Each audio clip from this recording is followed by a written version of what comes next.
Selamat pagi, renungan firman Tuhan pada hari Selasa tanggal 20 Januari 2024, Amsal 10 ayat 17.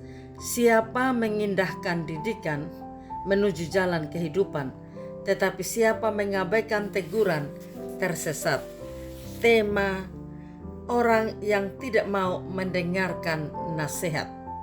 Seorang anak kecil sangat senang bermain di luar rumah. Suatu hari ia melihat sebuah pohon besar di dekat rumahnya yang memiliki cabang-cabang kuat.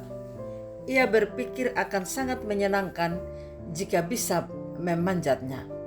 Namun ketika ia memberitahu ibunya, mereka berkata, "Jangan memanjat pohon itu sendirian. Bisa berbahaya. Jika kamu ingin memanjat, tunggulah ayah menemanimu." Anak itu mengangguk, tetapi di dalam hatinya, ia merasa sudah cukup besar untuk memanjat sendiri. Aku bisa melakukannya tanpa bantuan, pikirnya. Sore hari ketika ibunya sedang sibuk, ia melihat pohon itu lagi dan memutuskan untuk mencoba memanjat. Awalnya semuanya berjalan lancar. Ia naik semakin tinggi dan merasakan angin sejuk menerpa wajahnya. "Lihat, aku bisa melakukannya," katanya dengan bangga. Namun ketika ia mencoba berpindah ke dahan lain, tiba-tiba dahan itu patah. Anak itu kehilangan keseimbangan dan jatuh ke tanah. Lutut dan tangannya terluka dan ia menangis kesakitan. Ibunya segera berlari menghampirinya. Dengan penuh kasih mereka membersihkan lukanya dan berkata, "Ibu tidak melarangmu karena ingin menghalangi kesenanganmu, nak, tetapi karena ibu ingin melindungimu." Anak itu merasa menyesal. Ia menyadari bahwa ibunya memberi nasihat bukan untuk membatasi dirinya, tetapi karena mereka mengasihinya.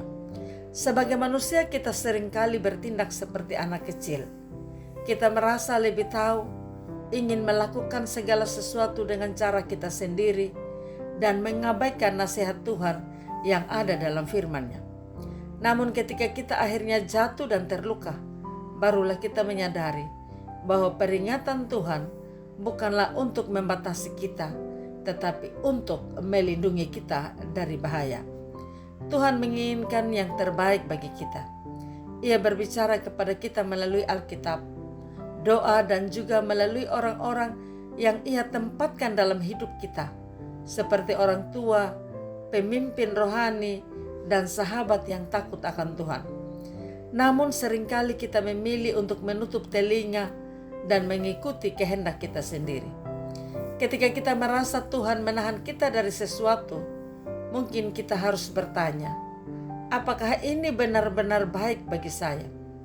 Ataukah saya hanya ingin memuaskan keinginan saya sendiri?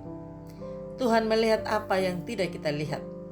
Dia tahu bahaya yang ada di depan, bahkan ketika kita tidak menyadarinya.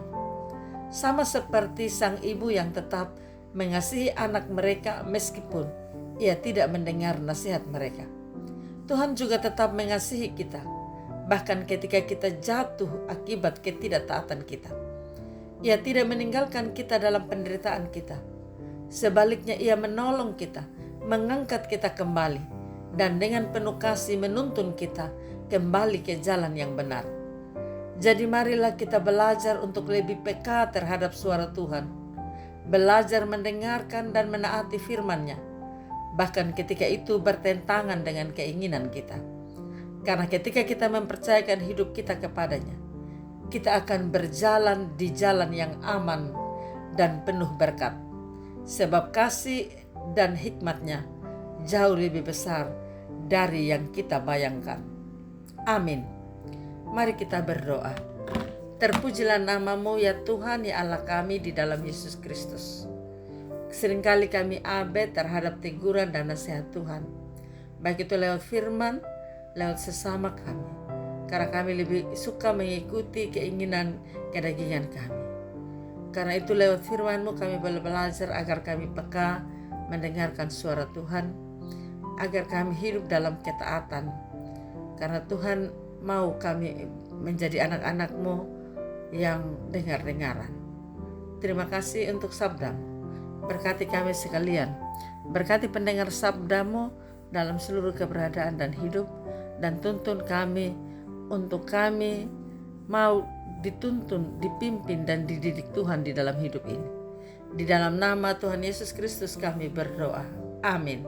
Salam, Tuhan Yesus memberkati. Saya Pendeta Yuliana A. Ambo.